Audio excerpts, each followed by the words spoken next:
Jennerat, and I head up ArtBooth's Communications Department.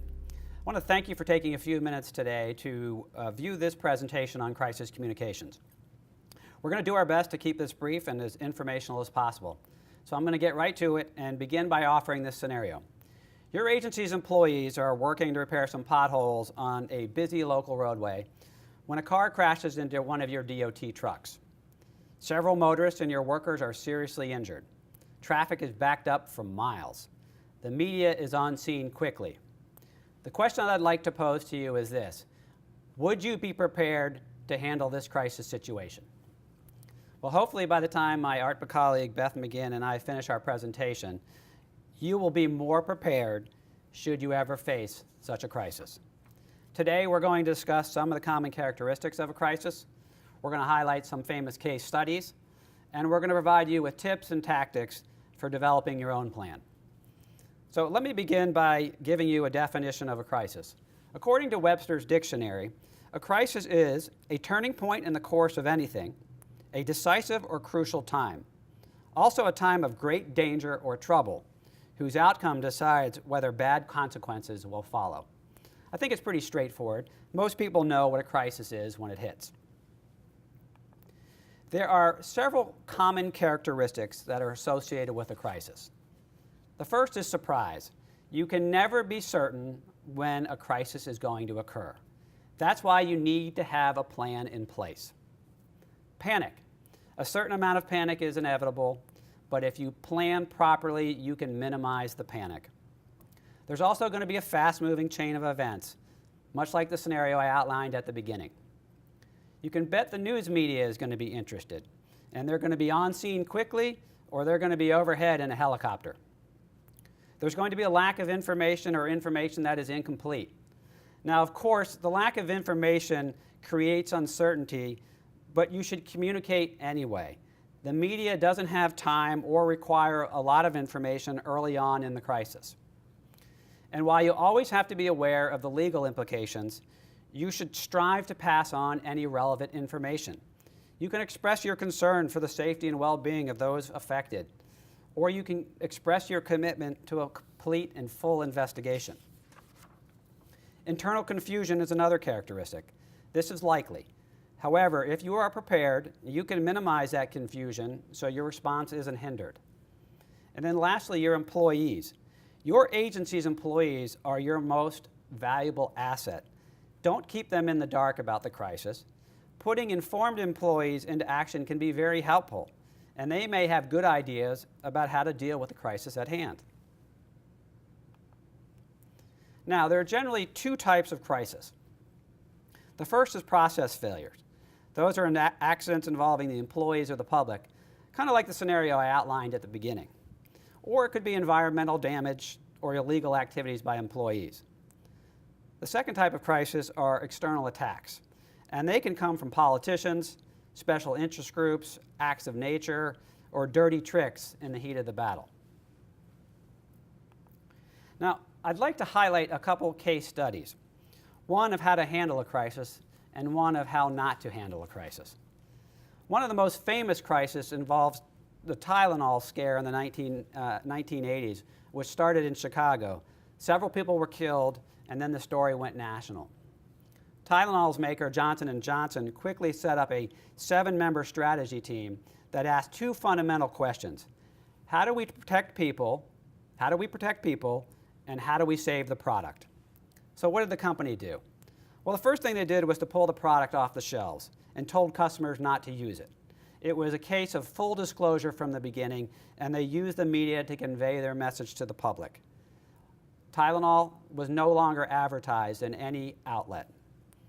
The company established a 1-800 hotline for consumers to call in with questions. They held regular national press conferences at company headquarters, and they unveiled the triple safety seal package, which made it nearly impossible to get into the bottle. We have similar seals in all over-the-counter medicine today because of the Tylenol case. In short, it became a textbook case of how to handle crisis communications. Johnson & Johnson emerged with an even stronger reputation, and today the company still has one of the most respected brands in the country. Now here's a case study, as you can see on the slide there, of what not to do. And I'm sure it's fresh in your memory still to this day. And I'm talking about the 2010 BP oil crisis. You had the loss of human and marine life.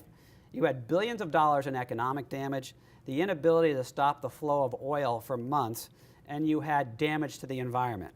If that wasn't enough, just throw in the gaffe-prone BP CEO Tony Hayward, and you had a recipe for disaster. I'd like just to read to you some of his most memorable lines. And this comes from a story in the New York Times. The spill is not going to cause big problems because the Gulf, he said, is, quote, a very big ocean. And, quote, the environmental impact of the disaster is likely to have been very, very modest.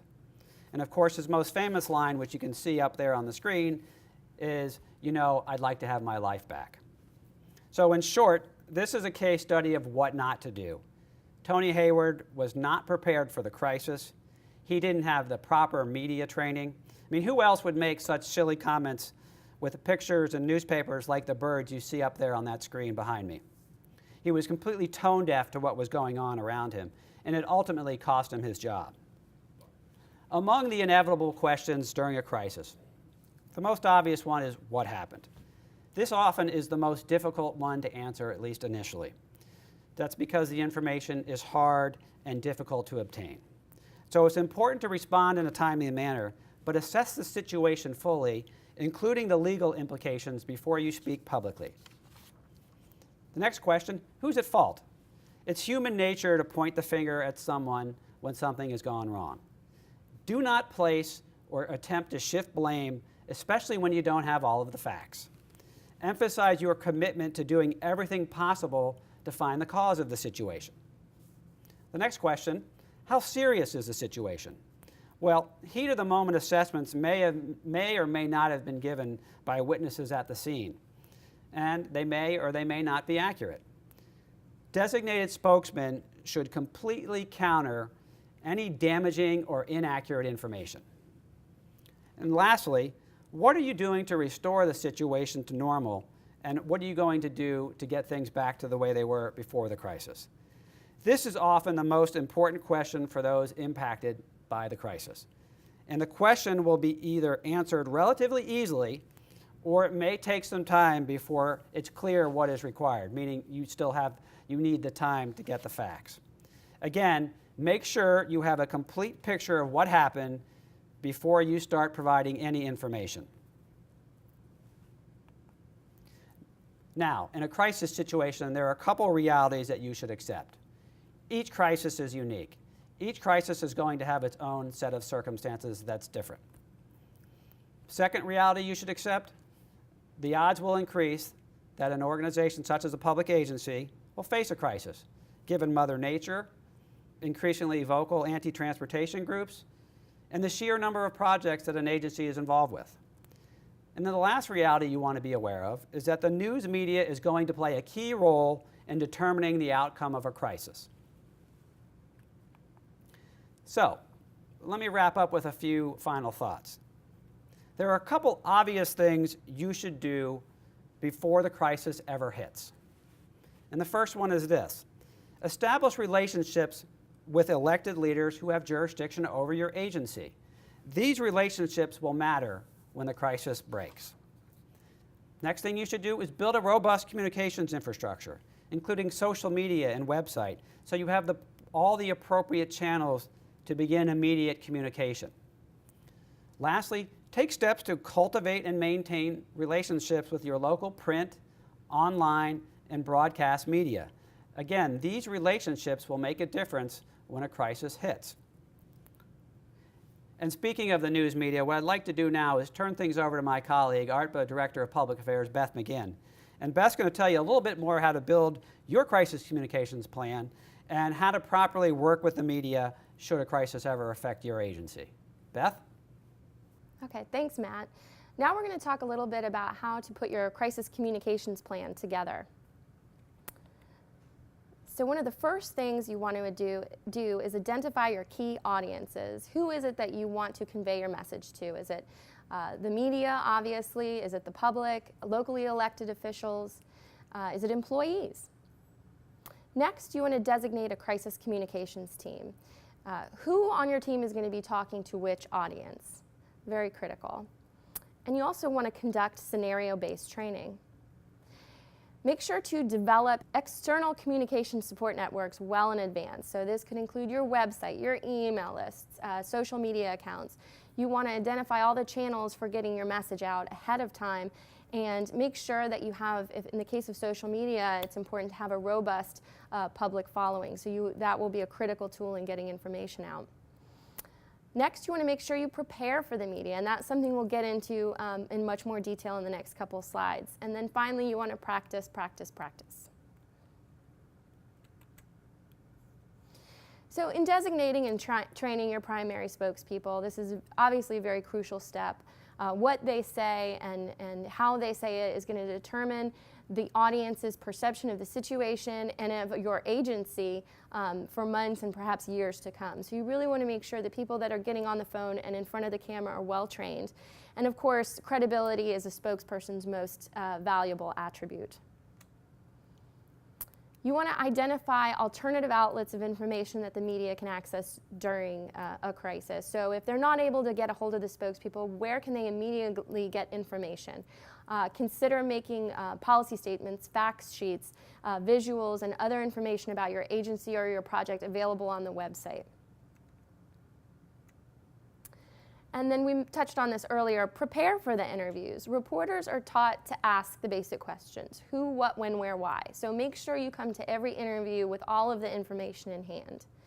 And then another important thing to have in your back pocket is something called the bridging technique. Come to the interview with one or two key messages that you want to get across. I would say probably no more than two. And anytime you feel during the interview you're being led astray or you're getting into an area that you don't necessarily want to go to or is distracting from your main message, use a phrase that will bridge you back to your original point. Something like, that's a great question, but what I really want the public to understand is this. And so that's called the bridging technique. Very crucial tool for every spokesperson to have in their back pocket when doing interviews. And then if you do find yourself in a situation where you're being asked to give a direct answer and you don't have it, just admit it. Faking it will only lead to a snowball of other questions that you can't answer, and you'll look unprepared, and it will damage the credibility that as we mentioned, is so critical. Finally, talk in sound bites. When you're doing an interview, especially TV interview, you may do a 15-minute interview and only 5 seconds gets used. So if you can talk in sound bites, it will help ensure that your message gets across to your audience. And then rehearse. A company that rehearses its plan is far more successful when the crisis is real. That is very true.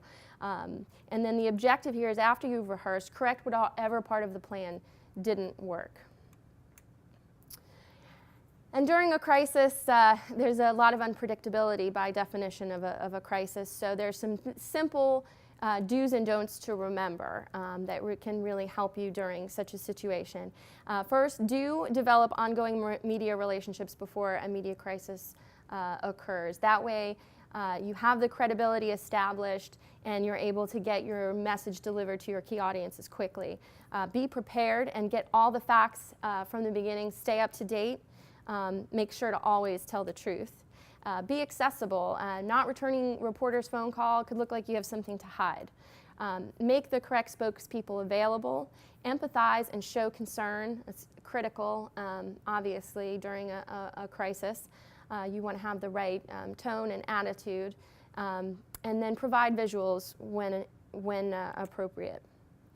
And now here are some don'ts. Don't ever say no comment, because in today's world that just means I have something to hide. I have something I don't want to tell you. Some other phrases that you could use instead are, I'm sorry, that information is confidential, or I'm sorry, I'm not able to release that information at this time. Remember, when you're up in front of the camera or on the phone with a reporter, how you act will shape the perception of your organization and the situation. So don't duck responsibility or shift blame. Don't speculate. Don't talk off the record. Don't use industry jargon. Don't give an exclusive interview. Don't attempt humor. That's another part about expressing the proper tone. Don't permit rumors or incorrect information to go unchallenged. And don't be forced into an immediate interview. And finally, try to establish some agency goals. What do you want to get out of this crisis communications plan? Your goals could be to be recognized and respected for your timely response to the crisis. Maybe you want to obtain accurate and balanced understanding of the situation, from the news media's perspective. To coordinate and reaffirm relationships with local leaders, or to restore public confidence. Those are all important goals of a crisis communications plan. And finally, the most important thing to remember is practice, don't panic. So we hope you found this information very useful.